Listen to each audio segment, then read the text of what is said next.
Yo, what up guys? Welcome back to Sneaker Stories. As always, I'm your host Chris Jack. Today, something incredibly exciting in the room, something you're not going to find anywhere else on YouTube, at least as of now. So without further ado, let me show you your first look at Adidas Black 4D on the Consortium Evo Runner Friends and Family.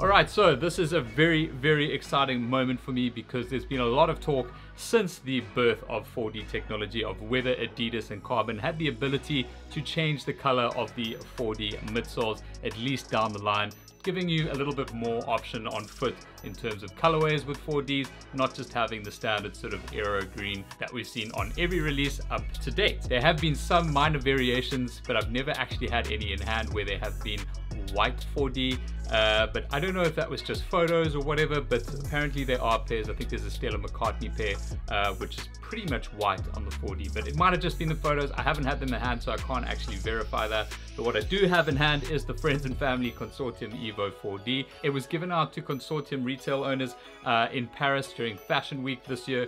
It's something that Adidas Consortium does at least annually, as far as I know, because there's always some kind of Friends and Family Consortium pair that is given to the guys who basically own all the Consortium accounts around the world when they have their sort of annual meeting there with the Adidas guys themselves.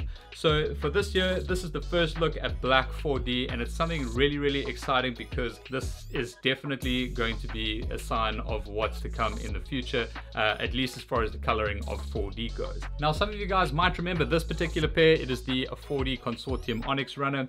Now this pair was originally a Friends and Family and was also given during Paris. I was incredibly jealous of this pair. I was willing to pay whatever it was to be able to get my hands on them, and literally the day before I was about to pull the trigger on this, they announced that they were going to be releasing this through all the Consortium accounts later in the year. So saved quite a bit of money on there, or maybe not, because I still had to pay resale for them, but that's neither here nor there. What I'm trying to say is that they have in the past actually released Consortium Friends and Family pairs, so maybe, who knows, we might actually see this pair or at least something similar come out in the future. The one thing I'm absolutely certain of is that we will see Black 4D on a whole bunch of different shoes throughout the course of this year. I think it's only a matter of time until that comes into, you know, mainstream releases, etc. But yeah, this particular pair, obviously I have reviewed the release pair, which is quite different actually. I thought it might have just been a color change up at first, but then I realized there are some fundamental changes in it. The first being the midsole outsole combination on the Friends and Family pair. And I have spoken now at length over what my preference is in terms of the midsole shape on 4D, and this particular version, which is a lot sleeker and more streamlined, is definitely my favorite.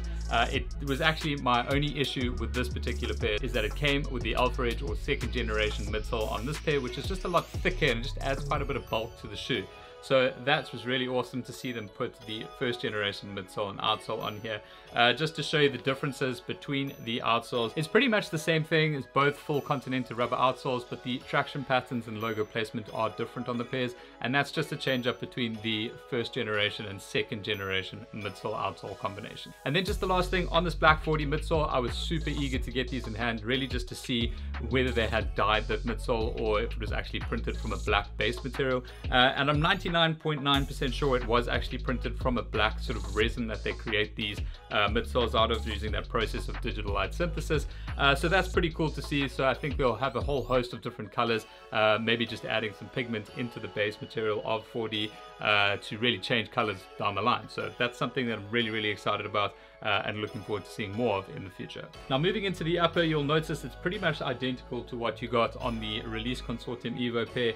However, the proportions are slightly different just because of the different width of the midsoles. So you'll notice this panel here in the rear section of the shoe is a lot higher than what you've got on the release pair. But other than that, there haven't really been any material change-ups between the two pairs. that at least I can see. The lacing system is still this crazy lacing system with this rather unfunctional piece of tape over here just underneath the lacing system. It adds some cool design details to the shoe, but it's not exactly functional overall. I just really like the way that they look on foot. I am a fan of this shoe, as I said in the review.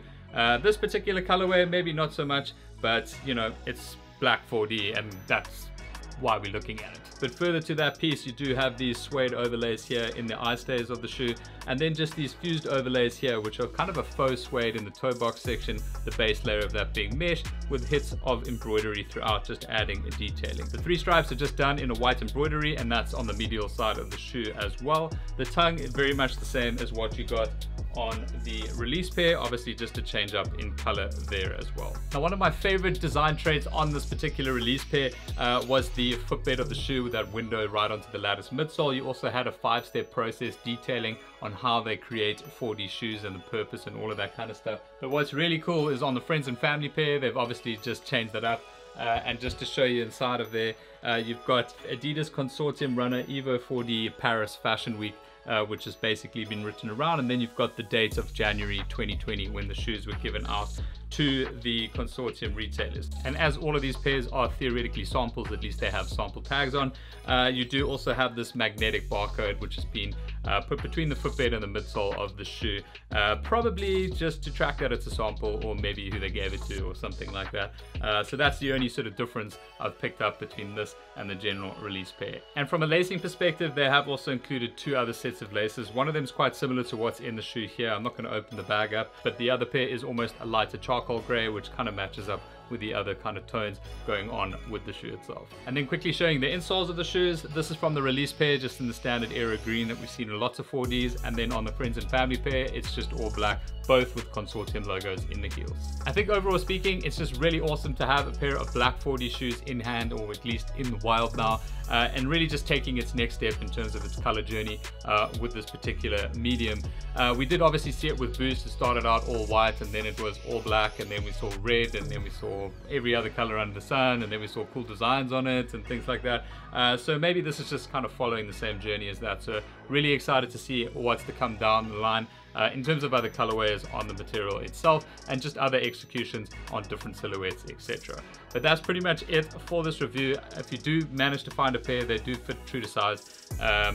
So yeah, if that's what you're going to be after, I'm assuming you're going to be paying a hell of a lot of money for these because of their rarity. I think there are only around 23 pairs of these in existence, so super rare. It does say 23 pairs on the tag. It might be 23 UK 9s or 23 pairs total, but I'm not really sure how many consortium accounts there are around the world, so maybe more than 23, but either way, they're super rare. But yeah, that's pretty much it for the shoe. Really just wanted to show you guys here, just in case you had found a pair or someone was willing to sell or something like that. Huge shout out to my mates who hooked these up for us here to have a look at today. That's it. Hope you guys have enjoyed it. If you have any further questions on this pair or anything else in the room, please drop them in the comment section below. And if you haven't already given this video a thumbs up, please do it now. And don't forget to subscribe. Catch you on the next one.